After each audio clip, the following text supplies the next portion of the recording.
Assalamualaikum warahmatullahi wabarakatuh. Selamat pagi anak-anakku semuanya. Tetap semangat dalam pelajaran prakarya. Hari ini kita bertemu kembali pada hari Kamis tanggal 6 Agustus tahun 2020 ya. Masih dalam kondisi pandemi sehingga kita melakukan pembelajaran secara daring. Anak-anak sekalian, jadi pembelajaran ini saya lakukan lewat video. Kalian nanti bisa akses di YouTube saya ya.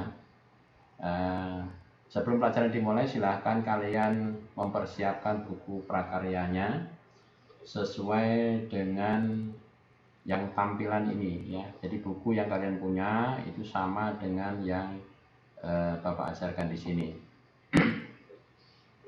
Nah, pada pelajaran prakarya kelas 1 ini kemarin kalian sudah mendapatkan tugas yaitu merangkum, kemudian menonton video beberapa contoh prakarya. Nah, sekarang Bapak ingin menjelaskan pelajaran pada bab 1 ini ya. Yang mungkin mana ada yang belum paham ya. Jadi pada bab 1 ini yaitu perihal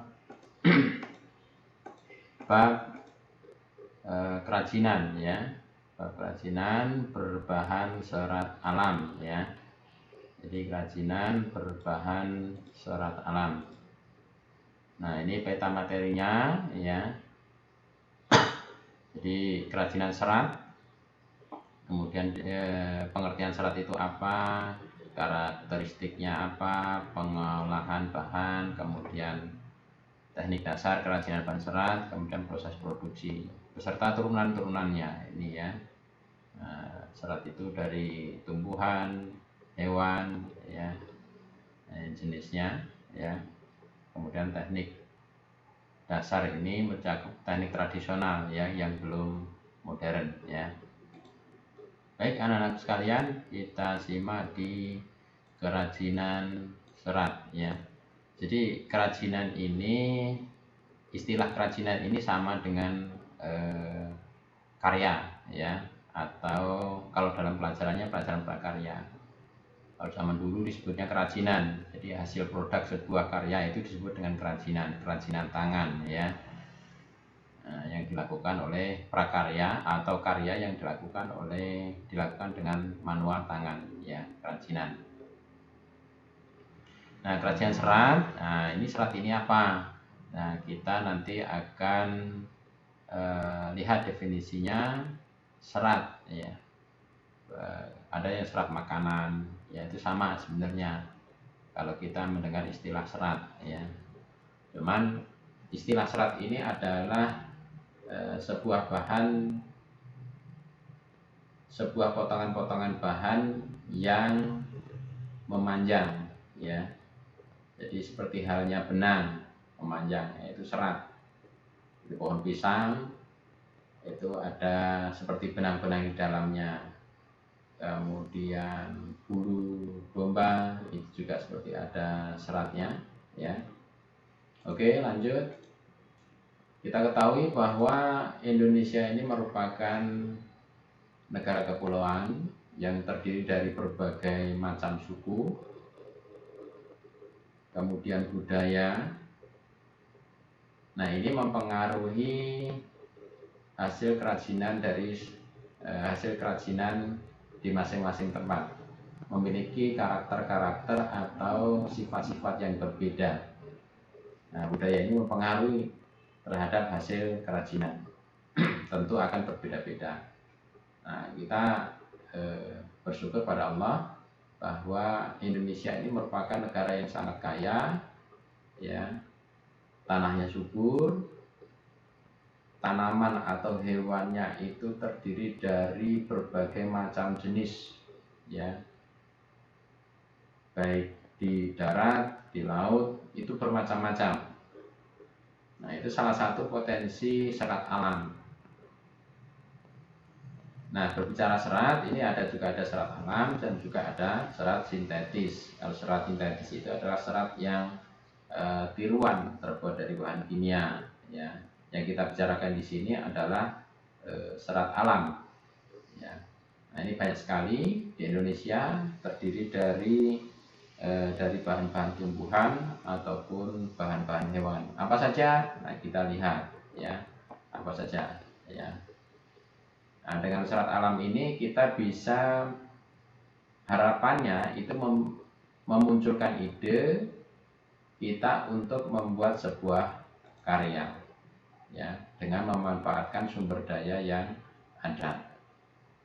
Nah, ini tadi pengertian serat alam ya, yaitu suatu jenis bahan berupa potongan-potongan komponen yang membentuk jaringan memanjang dan utuh ya.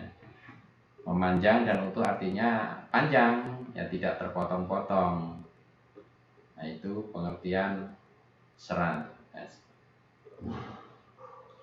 serat-serat ini seperti yang saya sampaikan tadi terdiri dari serat tumbuhan dan juga serat hewan. Serat tumbuhan itu ada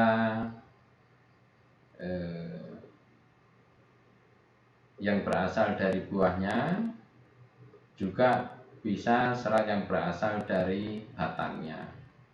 Nah, dilihat dari tergantung dari jenis tanaman tersebut. Kemudian juga serat hewan ya, nanti kita bicarakan. Nah, serat ini sebagai bahan baku dalam rata-rata pembuatan tekstil ya, bahan-bahan kain ya, ataupun bahan-bahan pembuatan tas dan lain sebagainya. Nah, ini contohnya ya, ini adalah komponen serat yang memanjang ya. Nah, ini contoh serat. Nah, ini kalian bisa bayangkan ini kira-kira di sekitar kalian yang mirip-mirip seperti ini merupakan tanaman apa ya. Kemudian serat panjang ini sudah dikenal oleh beberapa masyarakat sudah sangat lama ya, sudah sebelum Masehi ya.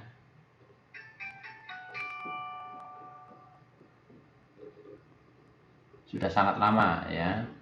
Sebelum Masehi kita sudah mengenal istilah ini. Jadi sudah 2640 sebelum Masehi. Nah, sekarang ini sebelum Masehi itu dari tahun 1 ya. Masehi itu dari tahun 1. Nah, ini sebelum Masehi ya, berarti sangat lama sekali. Jadi kerajinan serat ini sudah dikenal cukup lama orang-orang dahulu sekali.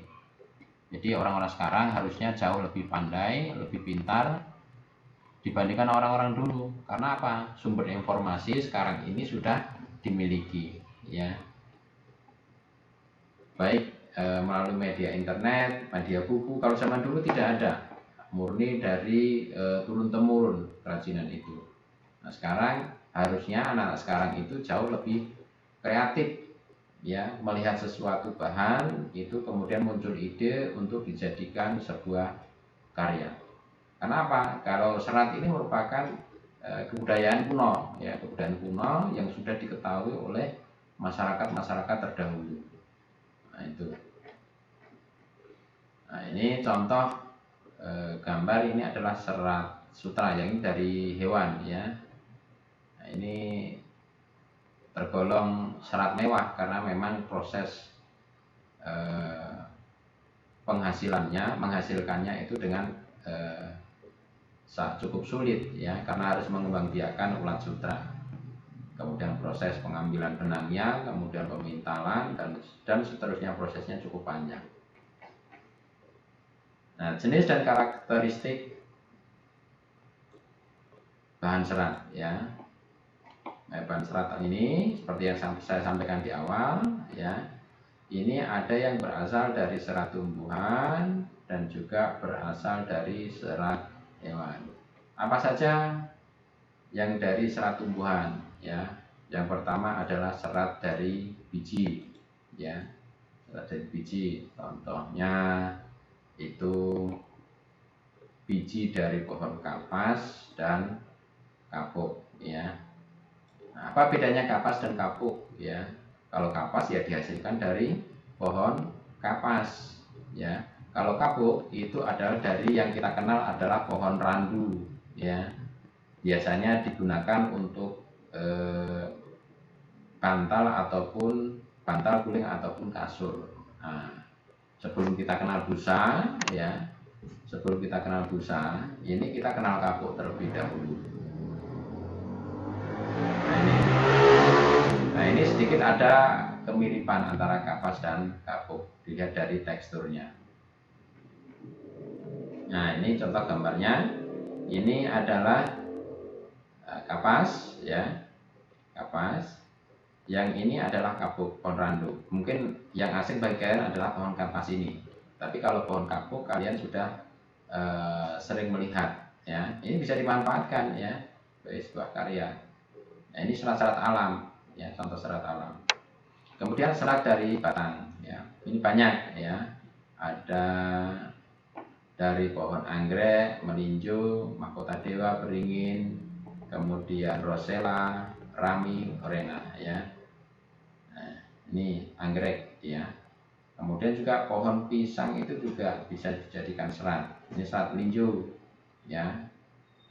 Orang-orang purba dulu ya, serat melinjo ini bisa dijadikan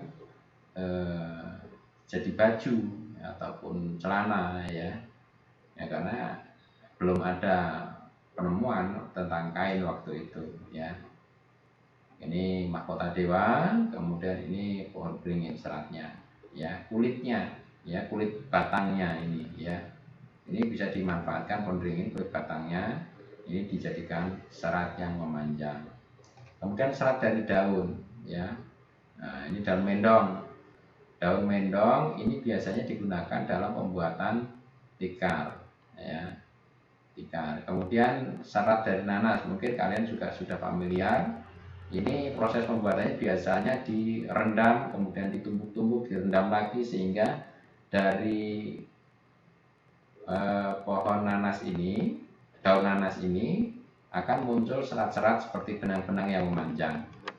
Kemudian juga serat daun pandan berduri, ya ini biasa juga digunakan untuk tikar ataupun tas ataupun wadah aksesoris lainnya. Nah ini ya serat pandan. Biasanya ada pandan itu ada pandan untuk masak yang pandan wangi atau juga pandan berduri. Nah ini pandan berduri yang biasa karena seratnya lebih kuat kalau serat berduri ya. Ya pohonnya mirip-mirip seperti pandan untuk bumbu masak. Kemudian serat berasal dari tumbuhan, berasal dari buah. Ya, serat berasal dari buah. Ini contohnya adalah buah kelapa. Nah, ini memiliki sabut kelapa yang seperti benang. Ya, itu juga bisa dimanfaatkan sebagai kerajinan. Ya, sebagai kerajinan. Kemudian ada lagi serat dari hewan. Ya. Contohnya adalah serat dari stapel atau stapel merupakan serat yang terbentuk dari rambut hewan ya. Jadi rambut hewan ini yang digunakan sebagai bahan. Nah, biasanya hewan-hewan ini untuk di Asia seperti halnya Indonesia, Filipina, Thailand itu jarang sekali. Biasanya hewan-hewan seperti ini berbulu lebat itu berada di daerah-daerah Eropa. Kenapa? Ya di sana adalah ada musim dingin sehingga hewan pun yang di sana itu rata-rata juga berbulu tebal ya. Kalau mereka hewan-hewan berbulu tebal ini ada di Indonesia maka mereka kepanasan ya, gerah. Maka sesuai dengan jadi Tuhan itu menciptakan tumbuhan, hewan itu berdasarkan iklim dan suhu yang ada di tempat masing-masing ya. Nah, apa gunanya rambut-rambut hewan ini? Rambut-rambut hewan ini banyak gunanya di sana, ya. Bisa digunakan untuk jaket pada saat musim dingin. Rambut-rambut hewan ini dijadikan sebagai mantel, ya. Sebagai mantel dijadikan untuk jaket sehingga pelindung di saat dingin, ya. Ini dipotong, dicukur, ya. kemudian diolah, dipintal menjadi sebuah benang, kemudian dirajut menjadi sebuah kain, kemudian dijadikan sebagai pakaian. Nah, ini mirip-mirip ya. Contoh dari domba, alpaka, unta, kasmir, mohair, kelinci, dan vikuna, ini rata-rata sama ya, sama mirip seperti domba ataupun kambing, cuman berbeda biasanya bulunya ya, dan sedikit tekstur bentuk tubuhnya ya. Tapi secara umum mirip-mirip seperti halnya domba. Kemudian serat dari filamen ya, ini yang cukup mahal ini ya. Ini dari serat kepompong ulat sutra, ini mahal sekali ya. Jadi benang sutra atau kain sutra yang kain sangat mahal itu diperoleh dari ulat, dari seekor ulat. Ulat ini kalau kita biasa perhatikan itu ada hewan-hewan yang menggelantung ulat itu memiliki benangnya, mirip-mirip seperti itu. Kalau ulat sutra biasanya kita jarang melihat gitu ya. Nah, ini kalau jadi kain ini sangat mahal sekali kain sutra ini ya, kain sutra. Nah, tapi bagi muslim ya, bagi muslim ini ada beberapa larangan, terutama bagi laki-laki ya. Laki-laki itu tidak boleh mengenakan kain yang berasal dari kain sutra ya. Kalau perempuan boleh ya, kalau perempuan boleh. Ini kalau kita seorang muslim, kalau non muslim mungkin boleh, mungkin ya, nggak ada larangan. Tetapi bagi seorang muslim tidak boleh mengenakan kain ya. Bagi laki-laki ya, bagi laki-laki itu tidak boleh mengenakan kain dari sutra. Seperti halnya kalung emas ya. Kalung emas itu perhiasan ya. Bagi laki-laki muslim itu tidak boleh mengenakan. Kalau mengenakan apa hukumnya? Haram ya. Sama seperti kain sutra, laki-laki tidak boleh mengenakan, hukumnya juga haram, tidak boleh. Lalu kenapa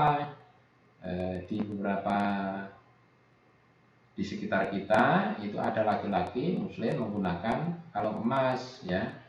Nah, mungkin mereka tidak paham bahwa itu mengandung kadar keharaman ya. Bagi seorang muslim tidak dibolehkan ya.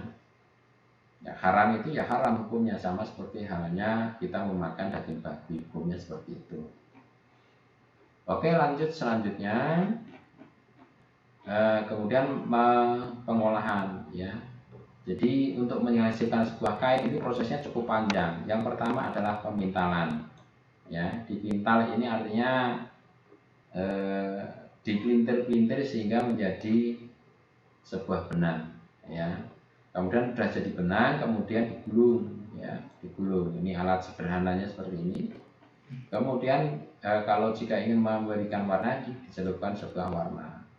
Oke, sudah menjadi warna, dikeringkan ya.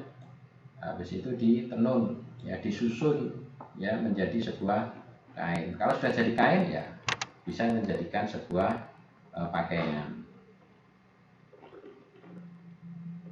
Nah, ini proses menenun ya. Menenun itu menyusun benang ya, kemudian menjahit. Menjahit itu adalah menyatukan kain ya, menyatukan kain. Kemudian mengikat, ini proses mengikat ini untuk memberikan warna biasanya atau memberikan pola, tekstur, gambar dari kain tersebut sebelum dicelupkan. Ini nanti akan menghasilkan corak warna ya. Kemudian produk dan proses kerajinan bahan serat. Nah, sebelum menjadi produk atau hasil karya, ini harus diperhatikan ya, syarat-syaratnya apa ya. Syarat-syaratnya. Ini bagi syarat-syarat untuk sebelum kita menghasilkan karya itu harus diperhatikan. Syarat-syarat yang pertama, ya, karya yang kita hasilkan itu memiliki kegunaan, berguna, atau dalam bahasa Inggrisnya disebut dengan utility. Jadi kita harus pastikan apa yang kita buat itu berguna. Kalau nggak berguna, nggak usah dibuat. Buat apa? Ya, membuat sesuatu yang tidak berguna kan lebih baik ditinggalkan. Ya, nggak usah kita lanjutkan. Oke, ya. Jadi harus mengandung sisi kegunaan. Apa yang kita buat harus berguna. Yang kedua yaitu adalah kenyamanan, atau dalam bahasa Inggrisnya disebut dengan comfortable, ya, nyaman. Jadi apa yang dihasilkan sebuah karya kerajinan itu ketika dipakai, ketika digunakan itu harus nyaman. Contoh, ya, misalnya kita membuat gelas, ya, tentu ketika akan menyentuh bibir, gelas itu tidak akan melukai bibir, ya. Nah, kemudian dipakai, misalnya baju, ya, baju itu ketika dipakai itu nyaman, nggak sumuk, ya. Kemudian pas dipakai, ya. Kemudian yang selanjutnya adalah keluasan, ya, atau flexibility. Luas, jadi kalau dipakai itu serasi dengan badan kita, ya.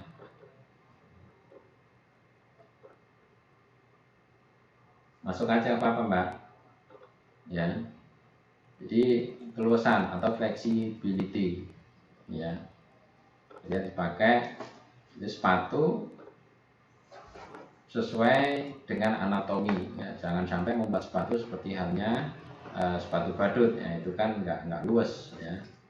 Kemudian sisi keamanan, ya. Jadi harus diperhatikan, jangan sampai produk yang dibuat itu ketika jadi itu mencelakai atau membuat cedera orang lain itu, atau berbahaya bagi orang lain. Misalnya bahan yang dipakai itu berbahaya, bisa meledak, bisa terbakar, atau bisa melukai orang yang memakainya, itu tidak boleh. Jadi ketika kita membuat karya itu harus dipastikan dari sisi keamanan atau safety-nya. Yang kelima adalah sisi keindahan atau estetika, ya. Estetika ini wajib ini, ya, karena sebuah karya itu yang dilihat pertama kali adalah sisi keindahan, ya. Sesuatu kalau indah itu pasti menarik, itu yang membuat orang tertarik itu ya dari sisi keindahan itu. Nah, ini proses, ya, ketika kita membuat karya, ini proses penciptaan sebuah karya. Yang pertama, ya, tentukan bahannya, ya, kita mau membuat kerajinan dari bahan apa, ini tentukan dulu, ya. Kemudian penggalian ide, dari bahan itu tadi kira-kira apa akan kita jadikan buat apa bahan tersebut. Kemudian buatlah sketsa. Sketsa itu gambaran atau oret-oretan sebuah produk. Sebelum kita menjadikan sebuah produk, kita oret-oret dulu di kertas, ya kan, kita oret-oret dulu, jangan langsung buat, ya, dioret-oret dulu kira-kira seperti ini. Nah, di atas kertas dulu sebelum kita menghasilkan secara nyata. Kemudian dari sketsa itu buatlah dari beberapa sketsa, ya, misalnya membuat 3 atau 4 sketsa. Nah, dari 4 sketsa itu misalnya kita pilih yang terbaik, ya. Nah, misal kita tentukan misalnya yang nomor 2 kita yang pilih sketsanya, ya kita tentukan itu. Kemudian kita pilih, kumpulkan bahan dan alatnya yang diperlukan apa saja. Setelah terkumpul alat, bahan, ya, baru proses pembuatan karya, ya. Setelah dibuat, buatlah evaluasi. Nah, apa maksudnya evaluasi? Ya, evaluasi itu penilaian, ya, dari karya yang sudah jadi. Kira-kira apa yang kurang bagus, apa yang kurang halus, ya, apa yang perlu dikecilkan, apa yang perlu dibesarkan, ini butuh dievaluasi. Kalau sudah ketemu ada yang perlu dievaluasi, kemudian lakukan revisi atau perbaikan. Nah, mungkin itu, ya, anak-anakku sekalian, materi pada hari ini, ya. Jadi tanggal 6 Agustus 2020. Silahkan simak videonya, ambil, gali ide yang diperoleh, lakukan pembelajaran. Jadi sambil melihat video ini, kalian juga sambil simak bukunya supaya paham, nyambung, ya. Ini videonya bisa diulang-ulang, ya. Sekian, saya akhiri. Assalamualaikum warahmatullahi wabarakatuh.